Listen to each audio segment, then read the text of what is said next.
نے ملازم کے ہاتھ سے تولیہ لیا اور اپنے ہاتھ اور چہرے کو صاف کر کے جوس اس کے ہاتھ سے لے کر گھونٹ گھونٹ پیتا ہوا اندر اپنے کمرے کی جانب بڑھا۔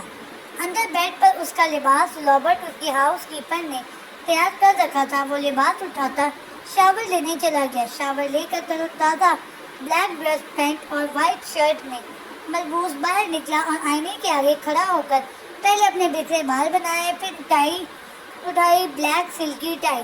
وہ بنا آواز کے تیزی سے تیار ہو رہا تھا۔ آج اس کی ایک بڑی کیمیکل کمپنی سے میٹنگ تھی۔ جلدی جلدی اپنے بال سنوارے اور ٹائی ریک سے فون کلر کی ٹائی نکال کر باندھنے ہی لگا تھا کہ اس کے شانوں پر ایک نرم و ملائم دودھیا ہاتھ آ رکا۔ اس نے تیزی سے مڑ کر اپنی بیوی اپنی محبوبہ کو اپنے ہسان میں لیا اور اس کے ماتھے کو ہونٹوں سے چومتے ہوئے بولا، اتنی کوشش کرتا ہوں کہ تمہاری آنکھ نہ کھلے، پھر بھی تم جاگ جاتی ہو۔ وہ پیار سے بولا۔ اس نے دھیرے سے مسکراتے ہوئے اس کی سفید شرٹ پر اپنا نازک ہاتھ پھیرا۔ مجھ سے ملے بغیر آپ باہر جائیں، یہ مجھے منظور نہیں، وہ بڑے ناز سے بولی۔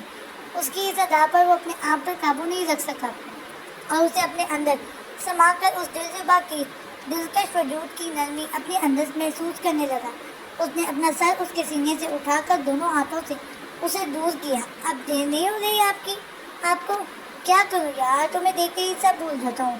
وہ تیزی سے ٹائی گلے میں ڈالتا ہوا گویا ہوا، یہ کون سی ٹائی پہن رہے ہیں، ہٹے سامنے سے۔ اس کے گلے سے ٹائی اتار کر ریک کی طرف بڑھی اور ایک دوسری ٹائی اٹھا کر اس کے پاس آ کر بڑے پیار سے اس کے گلے میں ڈال کر نوٹ بنانے لگی۔ یہ دیکھیں سلکی بلیک ٹائی کتنی اچھی لگ رہی ہے آپ کی سفید شرٹ پر، پورے کے پورے ہیرو لگ رہے ہیں۔ وہ کھلکھلا کر دور ہٹی۔ سلویا ٹھہر جاؤ ورنہ میں ناراض ہو جاؤں گا۔ اس کے دور ہٹنے پر تل ملایا، پر سلویا کہیں نہیں تھی، بس اس کی یادیں تھیں۔ شبیر نے ایک آہ بھر کر کالی ٹائی لگائی۔ وہ آج بھی ویسا ہی تھا، شاندار۔ وقت نے اس کے گریس میں اضافہ کیا تھا۔ آئینے سے ہٹا ہی تھا کہ اس کا سر بجا۔ اس کی سیکرٹری پلس سیکیورٹی انچارج عمر کا میسج تھا۔ سر، آج آپ ٹھیک 8 بجے آپ کی میٹنگ لیب میں ہائر نئے سائنٹسٹ سے ہے۔ وہ سر بند کرتا کمرے میں نصب بڑے کمپیوٹر اسکرین کی طرف بڑھا۔ اپنی شہزادی زویا کو دیکھے بغیر وہ کبھی باہر نہیں جاتا تھا۔ کیمرے کی فریکوینسی سیٹ کی اور چونک گیا۔ کیمرہ زویا کی موجودگی میونخ میں بتا رہا تھا۔ اس نے تیزی سے کیمرے کو زوم کیا۔ زویا ویل چیئر پر تھی اور اس کے پاس جھکا ہوا آدمی کوئی اور نہیں، اس کا سسر سلویا کا ڈیڈ سر فورڈ تھا۔ زویا فورڈ کے ساتھ زوال کدھر ہے؟ شبیر کا فکر کے مارے برا حال تھا۔ اس کی گڑیا ویل چیئر پر تھی۔ اس کے دشمن کے ساتھ استنبول سے آنے والی فلائٹ لینڈ کر چکی تھی۔ تمام مسافر باہر نکل رہے تھے۔ صوفیہ کی نظریں ارائیول سے نکلتے مسافروں پر جمی ہوئی تھیں۔ بلال بھی اسی طرف متوجہ تھا جب دور سے اسے ویل چیئر پر زویا اور اسے دھکیلتا جوناتھن نظر آیا۔ زویا نیند بے ہوش تھی۔ ان کے ساتھ ہی ایک بڑا گریسفل اڈیر عمر سفید فارم آدمی تھا۔ بلال اپنی جگہ سے کھڑا ہو گیا۔ اگر زویا جوناتھن کے ساتھ ہے تو میجر زوال کدھر ہے؟ وہ تیزی سے زویا کی جانب بڑھ رہا تھا جب پیچھے سے آتے کسی فرینچ مسافر نے اس کے کندھے پر ہاتھ رکھا۔ ریلیکس کیجیے، نظر آ رہا ہے یہ جال ہے۔ جوناتھن تمہیں اچھی طرح پہچانتا ہے، بنا رکے سیدھے باہر نکلو، میں تمہیں ایک ٹیکسی اسٹینڈ پر ملتا ہوں۔ اس مسافر نے اس کے گلے لگتے ہوئے کان میں سرگوشی کی۔ بلال زوال کی آواز پہچان گیا تھا۔ وہ اس کی ہدایات سن کر تیزی سے مڑا، مگر ان چند منٹوں میں وہ نقاب پوش لڑکی اپنی جگہ سے غائب ہو چکی تھی۔ وہ چاروں جانب نظر دوڑا تھا، زوال کی ہدایات پر عمل کرتا باہر نکل گیا۔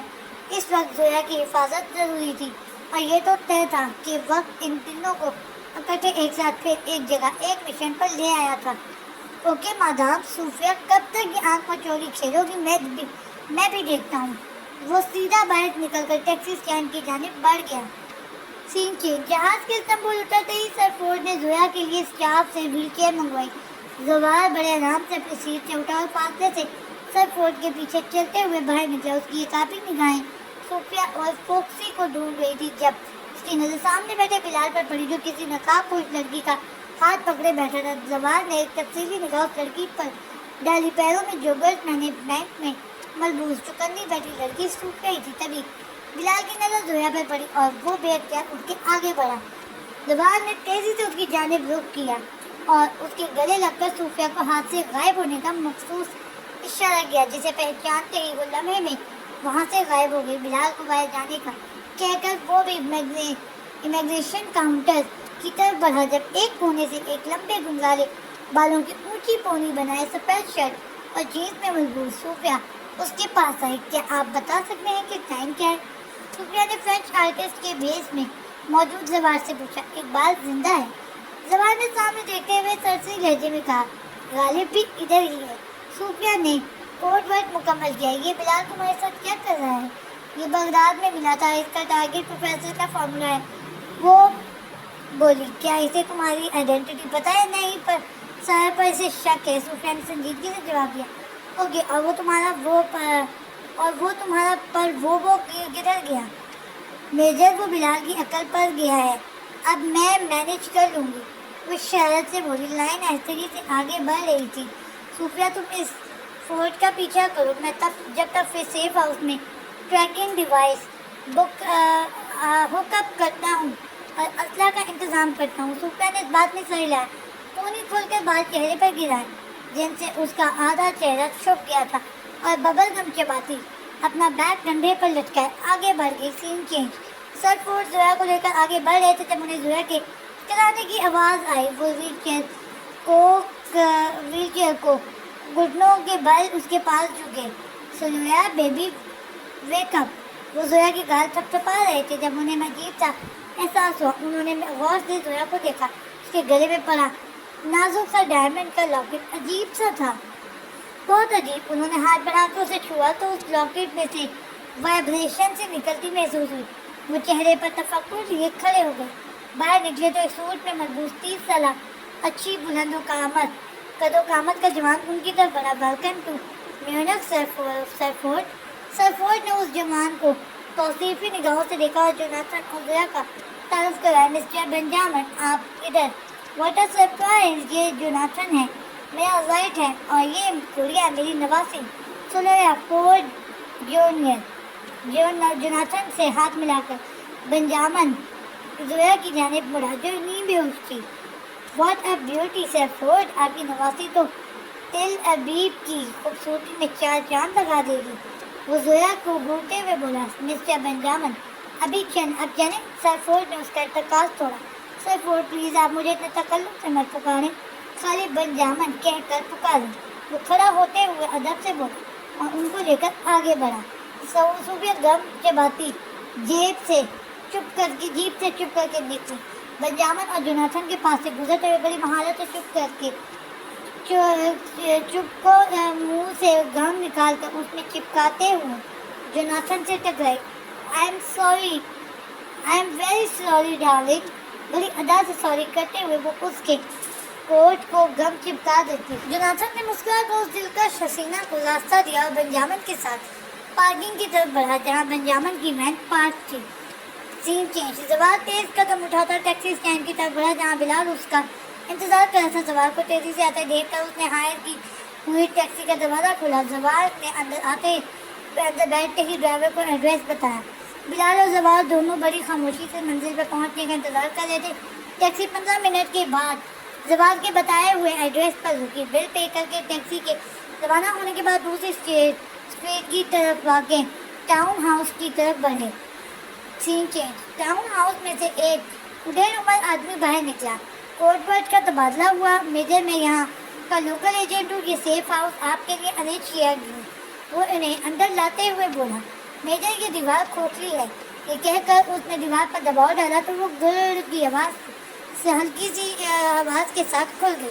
اندر کھانے بنے ہوئے تھے جن میں گنز, گولیاں, کمپیوٹرز, کیمرے, ٹرانسمیشن ڈیوائس اور بھی طرح کی جدید اسلحہ پڑا ہوا تھا. زوار اور بلال نے گنز چیک کی اور اس لوکل ایجنٹ کا شکریہ ادا کیا. وہ سر کو خم کرتا باہر کھڑی گاڑی کی چابی انہیں تھماتا وہاں سے روانہ ہو گیا. اس کے جانے کے بعد زوار اور بلال آمنے سامنے بیٹھے. زوار بھائی, یہ سب کیا ہے؟ زویا بہن جو جوناتھن کے ساتھ, اور آپ اتنے اطمینان سے بیٹھے. بلال نے اتنی دیر سے دماغ میں کل بلاتا وہ سوال پوچھا. زویا کی حفاظت کے لیے ایجنٹ فوکسی ہے. وہ اس وقت سر فورڈ کا پیچھا کر رہی ہے، ابھی ہمیں ان پر صرف نظر رکھنی ہے۔ زوال بولا، مگر کیوں؟ اس طرح تو زویا سچے خطرے میں رہیں گی۔ بلال نے کہا، سر فورڈ زویا کا نانا ہے، وہاں زویا کو کوئی تکلیف نہیں ہوگی۔ وہ زویا کو چارہ بنا کر پروفیسر شبیر کا شکار کرنا چاہتے ہیں اور ہم ان کا شکار چھین کر واپس پاکستان لے جانا چاہتے ہیں۔ زوال نے بلال کو اپنا ارادہ بتایا۔ ہم کیا مطلب آپ کے ساتھ اور کون ہیں؟ بلال نے پوچھا۔ میں اور میری اسسٹنٹ ایجنٹ فوکسی۔ زوال بلال کی آنکھوں میں دیکھتے ہوئے بولا، یہ فوکسی یہ کون ہے زوال بھائی؟ میں نے یہ نام تو ایجنسی میں کبھی نہیں سنا۔ بلال کے لہجے میں تجسس تھا، جس کے ساتھ تم ایئرپورٹ پر بیٹھے تھے وہ فوکسی ہے۔ زوال نے اطمینان سے جواب دیا۔ اس سے پہلے بلال کچھ پوچھتا، زوال کا فون بلنک کرنے لگا۔ زوال نے اپنا فون، جو کہ فون کی شکل کی ٹرانسمیشن ڈیوائس تھی، آن کی۔ Major it's Foxy reporting. یہ لوگ جھیل کے کنارے پر ایک بڑی عمارت میں پہنچ چکے ہیں، یہ کہہ کر فاکسی نے ایڈریس بتایا۔ اوکے، تم وہیں رک کر نگرانی کرو، میں شہر سے دور جہاں پروفیسر کی موجودگی کا کلو ملا تھا جا رہا ہوں۔ کوئی بھی ایمرجنسی ہو تو مجھے فوراً رابطہ کرو۔ Over and all. زوال کا رابطہ منقطع کرتے ہی بلال بول اٹھا، زوال بھائی کیا میں آپ کو اسسٹ کر سکتا ہوں؟ بلال، اب تم میجر ہو بردر، بالکل کر سکتے ہو، اسسٹنٹ نے پارٹنر بن کر۔ زوال نے اسے تھپکی دی۔ کیا فوکسی؟ بلال نے اس بات ادھوری چھوڑ کر زوال کو دیکھا۔ میجر بلال، یہ پہیلی تم خود حل کرنی ہوگی۔ یہ کہہ کر بلال کو ساتھ آنے کا اشارہ کر کے باہر نکل گیا۔ اس کا ارادہ 2 گھنٹے کی ڈرائیو پر واقع اسٹیٹ کی طرف جانے کا تھا، جہاں کسی سائنٹسٹ کی رہائی گاہ کے بارے میں پتہ چلا تھا۔ بنجامن سر فورڈ جوناتھن اور زویا کو لے کر ایک بڑی سی اسرائیلی تنظیم کی رہائشی عمارت پہنچ چکا تھا۔ زویا اب ہوش میں آ چکی تھی اور انتہائی پریشانی سے اس عمارت اور سب لوگوں کو دیکھ رہی تھی۔ جب سر فورڈ نے اس کا ہاتھ تھاما اور اسے لے کر اندر کی طرف بڑھے، بنجامن کے اشارے پر ملازم آگے بڑھے اور ان تینوں کو ان کے کمرے دکھائے۔ زویا کو ایک بیڈ روم میں چھوڑ کر آرام کرنے کی نصیحت کر کے سر فورڈ دوسرے کمرے میں چلے گئے اور ملازم نے بنجامن کو بلا کر لانے کا حکم دیا۔ تھوڑی ہی دیر بعد بنجامن دروازہ نوکر کے اندر داخل ہوا۔ جی سر فورڈ، آپ نے یاد کیا؟ خیریت؟ وہ اندر آتے ہوئے بولا۔ بنجامن، کیا یہاں کوئی ٹیکنالوجی کا ماہر بندہ مل سکتا ہے؟ سر فورڈ نے پوچھا۔ خیریت تو ہے سر، آج ایئرپورٹ پہ جب میں اپنی نواسی کو چیک کر رہا تھا تو اس کی گردن میں پہنا ہوا لاکٹ وائبریٹ کر رہا تھا، مجھے اس لاکٹ کو چیک کروانا ہے۔ سر فورڈ نے کہا، ابھی تو کوئی ماہر بندہ موجود نہیں ہے، مگر میں بھی ایک ٹرینڈ آفیسر ہوں۔ اگر آپ کی اجازت ہو تو میں چیک کر لیتا ہوں۔ بنجامن نے اجازت طلب کی اور سر فورڈ نے اسبات میں ہلتے سر کو دیکھتے ہوئے باہر نکل کر زویا کے کمرے کی جانب بڑھا۔ زویا اس بڑے وسیع کمرے میں کھڑی زوال کو سوچ رہی تھی۔ اس کے چہرے پہ گہری سوچ کی پرچھائیاں رقص کر رہی تھی۔ میجر سر پلیز جہاں بھی ہیں جلدی آ جائیں، وہ دل سے زوال کو پکار رہی تھی۔ جب اس کے روم کا دروازہ ناک ہوا، بنجامن بڑے بڑے قدم اٹھاتا ہوا زویا کے کمرے کی جانب بڑھا، دروازے پر ناک کر کے نوب گھمائی اور اندر داخل ہو گیا۔ کمرے کی وسط میں آنکھیں بند کیے زویا کھڑی تھی، بلیک جینس اور میرون کرتے میں ملبوس، سانچے میں ڈرا سراپا سنہرے بالوں کے درمیان جگمگاتا چہرہ۔ بنجامن کو اس کے معصوم حسن کے آگے اپنا دل ہاتھ سے نکلتا ہوا محسوس ہوا۔ وہ دھیرے دھیرے قدم اٹھاتا اس کی جانب بڑھا۔ دروازے پر ناک کی مدھم سی آواز زویا کے کانوں پر تک نہیں پہنچی تھی۔ وہ آنکھیں بند کیے زوال کو یاد کر رہی تھی، اسے پکار رہی تھی۔ جب اسے اپنے قریب کسی کی موجودگی کا احساس ہوا، اس نے چونک کر آنکھیں کھولی تو ایک ہینڈسم سا سفید فارم جو ایئرپورٹ سے ان کے ساتھ تھا سامنے کھڑا اس پر شوق نظروں سے دیکھ رہا تھا۔ وہ تیزی سے گھبرا کر پیچھے ہٹی۔ ہیلو بیبی سلویا، میں بنجامن ہوں، ڈرو مت، میں تمہارا دوست ہوں۔ بنجامن اسے گھبراتا ہوا دیکھ کر آرام سے بولا۔ زویا نے ہمت جمع کی، وہ میجر زوال کی منقوہ اس کی امانت تھی، جب تک زوال اسے لینے نہیں آتا اسے کمزور نہیں پڑنا تھا۔ میرا نام سلویا نہیں ہے، میں۔ بنجامن نے تیزی سے آگے بڑھ کر اس کے سرخ اور بولتے لبوں پر انگلی رکھی۔ بیبی، تمہارا نام زویا ہے، میں جانتا ہوں، مجھ سے کچھ چھپا نہیں ہے، لیکن تم بھی یہ بات اپنے دماغ میں اچھی طرح بٹھا دو کہ تم میڈم سلویا کی بیٹی ہو اور ہم اپنی عزت کسی مسلمان کے حوالے نہیں کر سکتے، لہذا اب تم مس سلویا فورڈ جونیئر ہو اور بہت جلد مسز سلویا بنجامن بنو گی۔ بنجامن نے قطعی لہجے میں کہا۔ زویا نے ایک جھٹکے سے بنجامن کا ہاتھ اپنے چہرے سے ہٹایا اور اپنے لبوں کو ایسے لگا جیسے گندگی صاف کی ہو. مسز زویا زوال اور مسز زویا زوال رہوں گی. تم بھی اپنی حد میں رہو ورنہ میرے ہسبینڈ تمہیں زندہ نہیں چھوڑیں گے. وہ زویا نے مضبوطی سے کہا. مس زویا ابھی تم 17 برس کی ہو اور اس عمر میں شوری شادی ہمارا قانون نہیں مانتا. خیر میں آج ہی سرفورڈ سے ہمارے رشتے کی بات کرتا ہوں اور تم شام کو میرے ساتھ ڈیٹ پر جانے کے لیے تیار رہنا. بنجامن نے قطعی لہجے میں کہا. زویا بنجامن کی بات پر ساکت کھڑی تھی. اسے اپنے نانا پر بالکل بھروسہ نہیں تھا. تبھی بنجامن اس کے مزید قریب آ کر اس کی گردن کو غور سے دیکھنے لگا. کیا بدتمیزی ہے, دور ہٹو. زویا چلائی اور اسے دھکا دیا. یہ لاکٹ تمہیں کس نے دیا ہے؟ بنجامن اس کی گردن پہ لپٹے لاکٹ پر ہاتھ رکھتا ہوا بولا. یہ میری موم کا لاکٹ ہے, ان کی نشانی ہے. زویا نے جواب دیا. ٹھیک ہے, تم یہ لاکٹ میرے حوالے کر دو, میں چلا جاتا ہوں. وہ بولا. یہ لاکٹ اس کا لاک فکس ہے تاکہ میں اسے کھو نہ دوں. میں چاہوں بھی تو اسے نہیں اتار سکتی. وہ بنجامن کے ہاتھ اپنی گردن کی طرف بڑھتے دیکھ کر بول اٹھی. بنجامن نے ایک نظر بغور زویا کو دیکھا اور وہ اسے اپنے سے نفرت نہیں کرنا چاہتا تھا, پر لاکٹ بھی مشکوک لگ رہا تھا. چند لمحے کچھ سوچنے کے بعد اس نے زویا کا ہاتھ پکڑا اور اسے لے کر اس بلڈنگ میں موجود سیف روم کی جانب بڑھا. زویا نے اپنا ہاتھ چھڑانے کی بہت کوشش کی, پر بنجامن کی فولادی گرفت اس کے آگے ناکام ہو گئی. بنجامن اسے لے کر کمرے میں آیا جہاں دیواروں پر کیمرے اور کمپیوٹر نصب تھے. تم اب ادھر آرام کرو, شام میں خادمہ آ کر تمہیں ڈیٹ کے لیے تیار کر دے گی. وہ قطعی لہجے میں کہتا باہر نکل گیا. اب بنجامن کا رخ سرفورڈ کے کمرے کی طرف تھا. اسے انہیں رپورٹ دینی تھی اور ساتھ ہی زویا کو ڈیٹ پر لے جانے کی اجازت مانگنی تھی. اتنی دلکش لڑکی اور کروڑوں کی جائیداد کی اکلوتی وارث کو وہ اپنے ہاتھ سے نکلنے دینا نہیں چاہتا تھا. زوال بلال کو ساتھ لے کر جنوب میں واقع ایک پرائیویٹ اسٹیٹ کی جانب روانہ ہو چکا تھا. گاڑی ہائی وے پر دوڑ رہی تھی. تبھی زوال کو اپنے فون پر سگنل ریسیو ہوا. بلال, میرا فون چیک کرو, اس نے بلال کو کہا. بلال نے ڈیش بورڈ سے اس کا فون اٹھایا اور کان سے لگایا. میجر زوال, صوفیہ کی آواز ہے. یس, وہ زوال کے انداز میں بولا اور فون کو ہینڈ فری پر لگا دیا. اس عمارت کو ذاکر ایجنٹ بھی مانیٹر کر رہے ہیں. تعداد میں 4 ہیں. وہ 2 فرنٹ اور 2 بیک پر کیا کرنا ہے؟ صوفیہ نے ہدایت مانگی. ان کا انداز کیا ہے؟ بلال نے سنجیدگی سے پوچھا. اٹیک کا ارادہ لگ رہا ہے. صوفیہ نے ہاتھ میں پہنے ٹرانسمیٹر کو گھومتے ہوئے کہا. نظر رکھو, انہیں ہر صورت راستے سے ہٹانا ہے ورنہ ہمارا پلان فیل ہو جائے گا. زوال نے آگے کی طرف جھک کر اسے ہدایات دیں.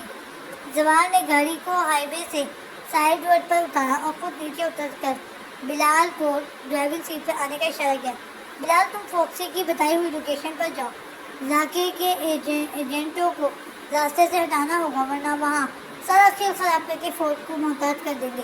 میں اسٹیٹ کی طرف جاتا ہوں. ادھر کسی لیب سے سائنٹسٹ کی جاب کا ایڈ آیا تھا. میں اسی جاب کے انٹرویو کے لیے جا رہا ہوں. زوال نے سنجیدگی سے کہا. بلال اس بات میں ساری رات گاڑی کو ڈرائیو کرتا صوفیہ اور فوکسی کے بتائے ہوئے ایڈریس کی طرف روانہ ہو گیا. بنجامن سرفورڈ کے کمرے میں اجازت لے کر داخل ہوا. مسٹر بنجامن, کیا تم نے اس لاکٹ کو چیک کیا؟ سرفورڈ نے پوچھا.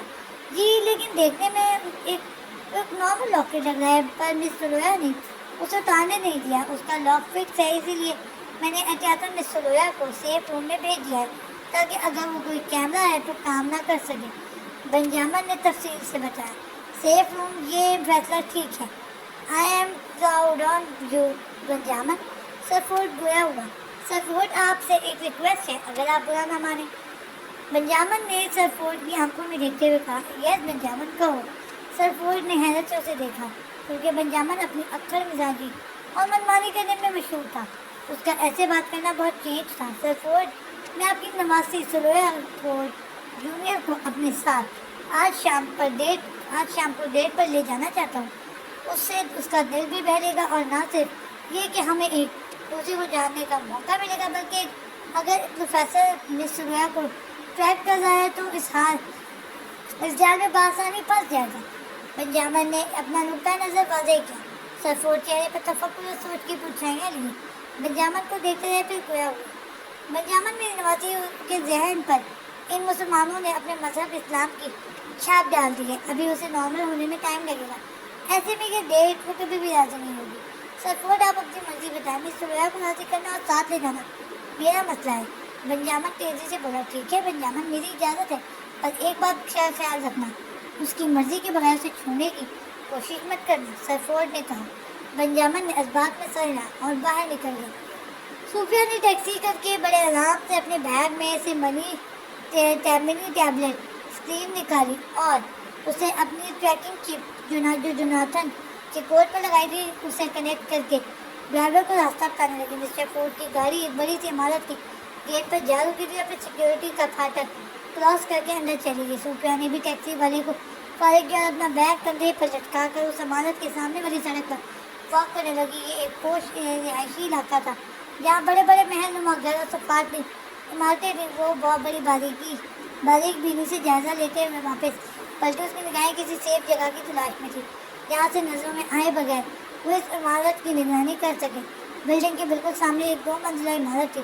وہ بڑی مہارت سے سیکیورٹی گارڈ کی نظر سے بچتی ہوئی اس عمارت کے اندر کود چکی تھی اور اب دبے قدموں اس عمارت میں رہائش پذیر لوگوں کی نظروں میں آئے بغیر وہ چھت پر پہنچ چکی تھی۔ چھت کا دروازہ لاک کرنے کے بعد اس نے اپنے ہاتھ میں بندے گھڑی نما ٹرانسمیشن ڈیوائس سے زواج سے رابطہ کیا اور اسے سرفورڈ کی رہائش کا پتہ بتایا۔ زواج سے بات کرنے کے بعد اس نے اپنے کندھے سے بیگ اتارا اور اس میں سے ایک باریک سی ایک آنکھ والی دوربین نکالی اور سامنے والی عمارت پر فوکس کر کے بیٹھ گئی۔ وہ گزر رہا تھا، وہ پل پل عمارت کے ساتھ ساتھ آس پاس کے ماحول کو بھی چیک کر رہی تھی۔ جب اس کی نظر ایک کیپ پہنے ہوئے آدمی پر پڑی جو اپنے انداز اور ڈیل ڈول سے فورسز کا آدمی لگ رہا تھا، وہ آدمی چاہے بغیر سرفورڈ کی رہائش گاہ پر نظر ڈال رہا تھا۔ پھر دور سے ایک اور آدمی لمبے کوٹ اور ہیٹ پہنے چلتا ہوا اس کے پاس آیا۔ صوفیہ نے دونوں کو فوکس کیا اور چونک گئی۔ انڈین نیشنلٹی، اوہ گاڈ، یہ تو ذاکر آدمی ہے، وہ بڑبڑائی۔ اب کہ اس نے چاروں جانب بغور جائزہ لیا تو 2 مزید انڈین افراد بلڈنگ کی نگرانی کرتے نظر آئے۔ صوفیہ نے فوراً زوال کو کانٹیکٹ کیا اور رپورٹ دی۔ زوال سے بات کرنے کے بعد اس نے دوبارہ دوربین اٹھائی اور ان ذاکر ایجنٹس کو ٹریک کرنے لگی۔ ان کی حرکات سے لگ رہا تھا کہ وہ اس عمارت کے اندر جانے کا پلان کر رہے ہیں۔ صوفیہ نے جلدی اپنا سارا سامان بیگ میں سمیٹا۔ اب وقت کم تھا، ان ذاکر ایجنٹس کو ایک ایک کر کے شکار کرنا تھا۔ ابھی وہ اس عمارت کی چھت سے اترنے ہی والی تھی کہ وہ چاروں افراد گیٹ کھول کر اندر داخل ہوئے۔ یہ عمارت جس کی چھت پر صوفیہ موجود تھی ذات ایجنسی کا سیف ہاؤس تھی۔ سین چینج۔ رومی ہرمن سنگھ اور پریش راہ کے مانے ہوئے ایجنٹس اس وقت سرفورڈ اور بنجامن کی نگرانی کر کے انہیں ہر صورت پروفیسر شبیر اور ان کے فارمولے کو انڈیا پہنچانے کا حکم تھا اور پروفیسر کو بلیک میل کرنے کے لیے اس کی بیٹی زویا پر قابو پانا ضروری تھا۔ شام کو حملے کا پلان بنا کر چاروں سامنے والی عمارت جو ان کا سیف ہاؤس تھی میں داخل ہوئے۔ روئی کوئی اوپر ہے، میں چھت کا دروازہ کھول کر گیا تھا، پریش سرگوشی میں بولا۔ وہ چاروں محتاط ہو کر اوپر کی طرف بڑھنے لگے۔ روئی نے اپنا چاقو نکال لیا تھا اور سنگھ کے ہاتھ میں گن تھی۔ صوفیہ ان چاروں کو اوپر کی طرف آتا دیکھ چکی تھی۔ اب اسے ہر حال میں ان چاروں منجے ہوئے راہ کے ایجنٹس کو ٹھکانے لگانا تھا۔ سب سے پہلے اس نے اپنے دھاڑ میں چھپے سائنائڈ زہر کے کیپسول کو چیک کیا، پھر اپنا بیگ سے نقاب نکال کر چہرے پر چڑھایا اور بیگ ایک کنارے پر رکھ کر دروازے کی چٹکلی آہستگی سے گرا کر دروازے کے پیچھے دیوار سے پشت لگا کر کھڑی ہو گئی۔ پلین کے سفر کی وجہ سے اس کے پاس کوئی ہتھیار نہیں تھا، مگر اسے اپنی قوت بازو پر بھروسہ تھا۔ قدموں کی آہٹ قریب آتی جا رہی تھی۔ وہ چاروں اوپر کی جانب پہنچ چکے تھے اور دروازہ ایک جھٹکے سے کھلا۔ صوفیہ نے دروازہ کھلتے ہی دل میں اللہ اکبر کا نعرہ لگایا اور ان چاروں کے اندر داخل ہوتے ہی بجلی کی بلب بن کر ان پر ٹوٹ پڑی۔ ایک فلائنگ کک لگا کر اسے سب سے پہلے گن والے پر حملہ کیا، جس کے ہاتھ سے گن چھوٹ کر دور جا گئی اور پھر پلٹ کر انہیں سنبھلنے کا موقع دیے بغیر یک کے بعد دیگرے پینترے بدل کر ان کی گردن پر فاس کرنے لگی۔ وہ ایک بھی ان چاروں پر بھاری پڑ رہی تھی۔ تبھی وہ چاروں سے گھیرنے میں کامیاب ہو گئے۔ سنگھ نے اپنی آنکھ کے کنارے سے بہتا خون صاف کیا اور اپنے نیفے میں عرصہ چاقو نکال کر اسے ہاتھ میں ٹولتا ہوا صوفیہ سے انگریزی میں مخاطب ہوا، کون ہو تم، کس ایجنسی سے ہو، بولو۔ وہ داڑا صوفیہ نڈر انداز میں اسے اپنی شہد رنگ آنکھوں سے گونج رہی تھی۔ دیکھو لڑکی، شرافت سے سرنڈر کر دو، ورنہ ہم چار اور تم ایک بھی۔ لڑکی، سوچ لو ہم تمہارا کیا حشر کر سکتے ہیں، سنگھ خباثت سے بولا۔ تبھی صوفیہ نے اچانک پہنچا بدلا اور تیزی سے سنگھ کے چہرے کو ٹارگیٹ کر کے ایک زوردار کک ماری اور مارتی چلی گئی۔ سنگھ کے ہاتھ سے چاقو اچھل کر نیچے چھت سے نیچے جا گرا۔ وہ چاروں بری طرح اس طوفانی بلا پر ٹوٹ پڑے تھے۔ بلال تیز رفتاری سے گاڑی دوڑاتا صوفیہ کے بتایا ایڈریس کی طرف بڑھ رہا تھا۔ مطلوبہ ایڈریس سے ذرا دور گاڑی کھڑی کر کے وہ چور پیدل چلتے ہوئے عمارت اور اس کے اطراف کا جائزہ لینے لگا۔ عمارت کا سیکیورٹی نظام بہت سخت تھا۔ اس کی قابل نظروں نے کیمرے ڈال لیے تھے، پر صوفیہ کے بتائے ہوئے لا کے ایجنٹس اسے کہیں بھی نظر نہیں آئے۔ پوری اسٹریٹ کا چکر لگانے کے بعد اس نے اپنی ڈیوائس سے صوفیہ کی فریکوینسی سیٹ کر اسے میسج بھیجنے لگا، مگر اس کی فریکوینسی آف آ رہی تھی۔ ایک ایکٹیو ایجنٹ کی آف فریکوینسی، صوفیہ یقیناً خطرے میں تھی۔ وہ تیزی سے چاروں طرف جانب دیکھتا صوفیہ کی تلاش میں آگے بڑھا ہی تھا کہ ایک چاقو ہوا میں اڑتا ہوا سامنے روڈ پر آ گرا۔ بلال نے چاقو کی سمت کا اندازہ کیا اور تیزی سے دوڑتا ہوا گاڑیاں پھینکتا اس 2 منزلہ عمارت کی طرف بڑھا اور دروازہ بند تھا۔ اس نے ایک چھلانگ لگا کر دیوار پھاندی اور اندر داخل ہوا۔ ساری عمارت بھائیں بھائیں کر رہی تھی۔ وہ تیزی سے ایک ایک منزل چیک کرتا چھت تک پہنچا۔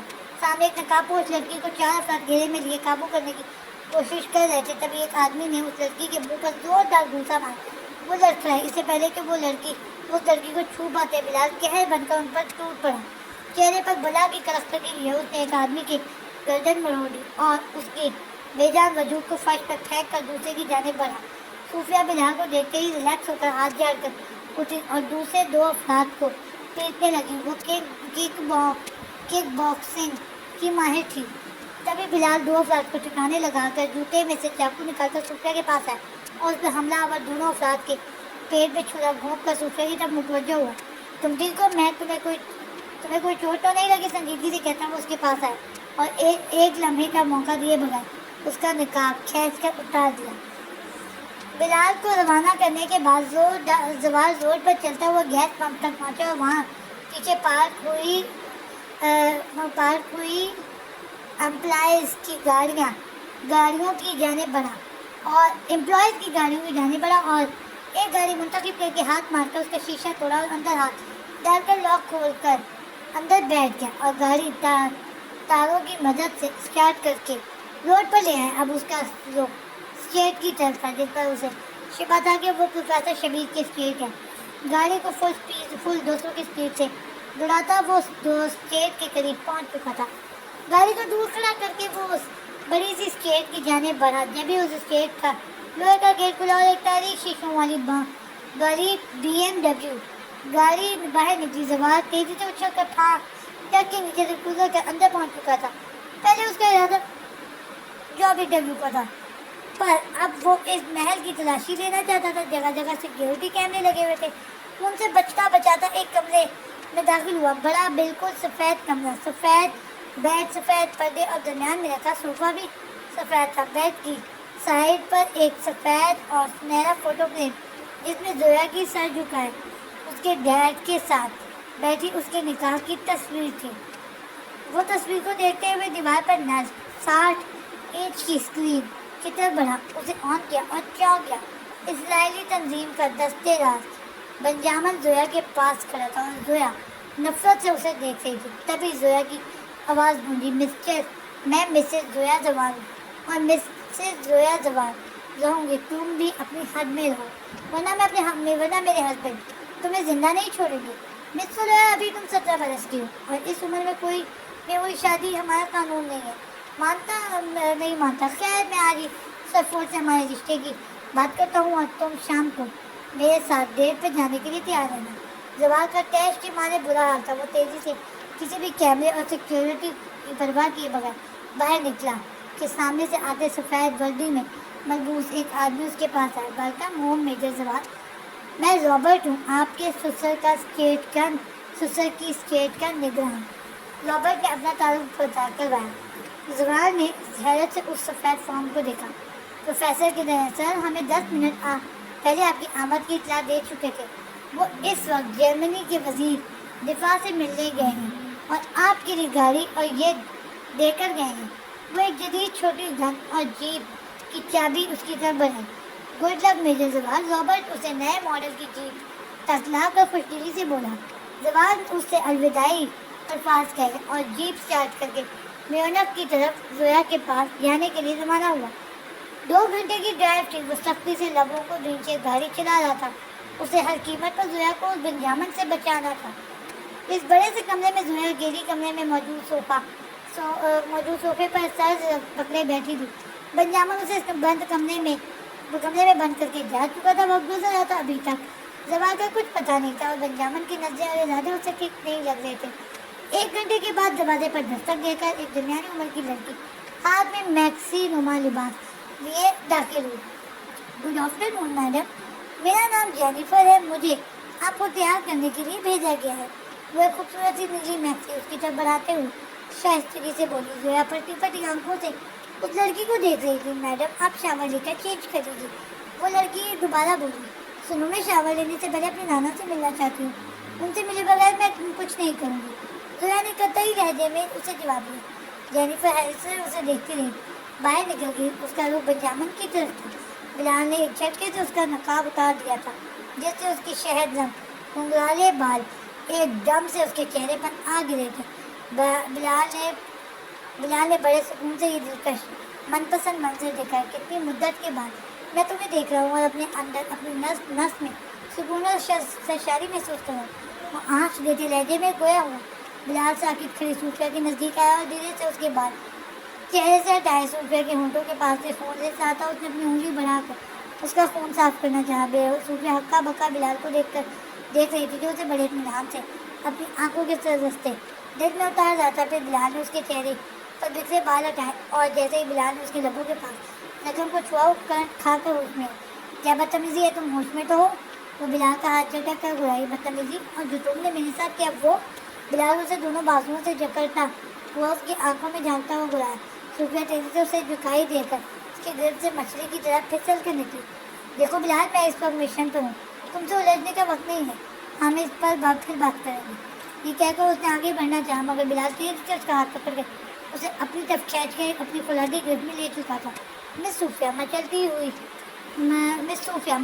صوفیہ پر اس نے اپنی گرفت اور مضبوط کی۔ تم اس وقت ISI کی سپر ایجنٹ کی گرفت میں ہو، 5 منٹ دیتا ہوں، نکل سکتے ہو تو نکل جاؤ، ورنہ میری دسترس میں میرے انڈر رہ کر کام کرنا ہوگا۔ بلال کے لہجے میں بلا کی سرد نوزی تھی۔ صوفیہ جو ایک ماہر تربیت یافتہ لڑاکا تھی، اس نے بلال کی بات سن کر لمحہ ضائع کیے بغیر تیزی سے اپنی ٹانگ سیدھی اٹھا کر اپنی پشت سے لگے بلال پر اٹیک کیا، پر بلال نے اس کی اسپیڈ کک کو اپنا سر دائیں طرف جھکا کر ضائع کیا اور اپنی گرفت اس کے وجود پر اور تنگ کر دی۔ بلا شبہ یہ لڑکی بہت بڑی بلا تھی۔ ٹک ٹک ٹک ٹائم گزر رہا تھا صوفیہ کے ہر داؤ کے ساتھ۔ بلال اپنی گرفت میں گٹ کرتا جا رہا تھا۔ اب اس کی انگلیاں صوفیہ کو اپنی ہڈیوں میں گرتی ہوئی محسوس ہو رہی تھی۔ بتاتے ہوئے بھی بلال کی پتلی گرفت سے نہیں نکل پا رہی تھی۔ تبھی بلال کی جیب میں موجود ٹرانسمیشن ڈیوائس میں وائبریشن۔ صوفیہ کو اپنے بائیں بازو کے سامنے جکڑتے ہوئے اپنے دائیں ہاتھ سے جیب سے ڈیوائس نکل گئی۔ بلال فوکسی کو چیک کرو، اسے کانٹیکٹ نہیں ہو رہا۔ زوال کی آواز گونجی۔ زوال بھائی، آپ کی فوکسی سپورٹ صوفیہ اس وقت میرے ساتھ ہے اور زہا کے 4 ایجنٹس مارے جا چکے ہیں، بلال نے رپورٹ دی۔ گڈ، اب آگے کا پلان سنو۔ زوال نے اسے سارے حالات بتا کر ہدایات دی۔ زوال سے بات ختم کر کے بلال نے ساکت کھڑی صوفیہ کو گہری نظر سے دیکھا اور پھر اس کی کلائی کو اپنی گرفت سے آزاد کیا۔ صوفیہ اپنی کلائی آزاد ہوتے ہی سرانے ہوئے بلال سے مخاطب ہوئی۔ مسٹر سپر ایجنٹ، تم اپنی طاقت کا روپ جھاڑ کر کیا ثابت کرنا چاہتے ہو؟ تمہیں اندازہ بھی ہے ہم اس وقت ایک مشن پر ہیں اور تم ہمارے پرسنل ایشوز کو کام کے بیچ میں لا رہے ہو۔ بلال ایک نظر سے دیکھتا پاس آیا اور اس کے دانی کلائی تھام کر اس پر اپنی انگلیوں کے نشان کو دیکھ کر بڑے آرام سے ٹھنڈے لہجے میں گویا، تو تم تو مانتی ہو کہ ہمارے درمیان کچھ تو ہے جو پرسنل ہے۔ صوفیہ نے اسے چانکوں سے جھنجھلاتے ہوئے دیکھا۔ بلال، ابھی وقت نہیں ہے، ہم اس پر پھر کبھی بات کر سکتے ہیں۔ اور ڈیمیج صوفیہ، میں 6 مہینے سے ایک پل انگاروں میں اور گزر رہا ہوں اور تم کہتی ہو پھر بات کریں گے؟ آخر اتنی بدتر کیوں ہو تم؟ یا پھر میں ہی پاگل تھا جو تمہاری محبت میں دن رات بلائے تمہاری خاطر کیا سے کیا بن گیا. وہ دیوار پر مکہ مار کر چلا. سفیان نے اس کے ہاتھ سے اس کے خون کو دیکھا. اس لمحے اس کے دل نے ایک بیٹ مس کی. اس نے ہاتھ بڑھا کر بلال کا ہاتھ اپنے ہاتھ میں لیا اور اس کے زخم پر پیار سے ہاتھ پھیرتے ہوئے سلگتے ہوئے لہجے میں بولی, وہ جنون نہیں ہے جس میں خاک اور خون نہیں ہے. وہ بھی یہی کہیں ہے, میں بھی یہی کہیں ہوں. بلال نے جھک کر اس کی شہد آنکھوں میں جھانکا جہاں درد تھا. بلال, میں بھی یہی ہوں, پر میری زندگی کا مقصد کچھ اور ہے. میں تمہیں تکلیف نہیں دینا چاہتی, اسی لیے تمہاری زندگی سے نکل گئی. وہ بلال کی آنکھوں میں دیکھتے ہوئے دھیرے سے کہہ رہی تھی, ٹھیک ہے سفیان, جذبات تو صرف میرے تھے, تمہارا کوئی قصور نہیں, تم جا سکتی ہو. بلال نے ٹھنڈے لہجے میں کہا اور راستہ دے کر کھڑا ہو گیا. سفیان نے زخمی نظروں سے بلال کو دیکھا. شدتوں اور جذباتوں پر کسی کی حکمرانی نہیں ہوتی بلال, یہ تو خود ہی اپنے آپ ہمارے اندر پنپ جاتے ہیں, مگر چھوڑ, تم نہیں سمجھو گے. یہ کہہ کر سفیان نے اپنا بیگ اٹھایا جانے کے لیے مڑی تھی کہ بلال اس کی راہ میں راستہ روک کر کھڑا ہو گیا. جب محبت کرتی ہو تو پھر چھپاتی کیوں ہو, بولو, جواب دو. اس سلگتے لہجے میں بولا, ہاں ہے محبت, کیا کر لو گے تم. وہ چلائی. سفیان, دونوں ایک ہیں, ایک جیسے ہیں, اور رہی بات منزل کی تو تمہاری ہر منزل اور راستے میں کھڑا ہوں. ہم دونوں ایک فیلڈ سے ہیں, دونوں کا فرض اور مقصد ایک ہے. میں کبھی بھی تمہارے فرض کی راہ میں رکاوٹ نہیں بنوں گا, بلکہ تمہارے آگے کھڑا ملوں گا. وہ اس کو دونوں بازوؤں میں تھامتا, اس کی آنکھوں میں جھانکتا ہوا بولا, ٹھیک ہے, مجھے سوچنے کا موقع دو. سفیان نے ٹائم مانگا. تم ساری زندگی دے دو سوچنے کے لیے, مگر مجھ سے نکاح تو کرنا ہوگا رخصتی جب بھی تم کہو. بلال نے قطعی لہجے میں کہا اور اس کا ہاتھ پکڑ کر بائی کی طرف چلنے لگا. بلال کدھر لے کر جا رہے ہو, میرا ہاتھ چھوڑو ورنہ. وہ تیزی سے بولی, فتح میں تو نکاح کے لیے نہیں دے جا رہا, وہ تو اب بہت جلد دھوم دھام سے ہوگا. ابھی تو تم میں لے کر سب فورٹ کی بلڈنگ کی طرف جا رہے ہو. میجر زوال نے 1 گھنٹے کے بعد بلڈنگ کے پیچھے ملنے کو کہا تھا.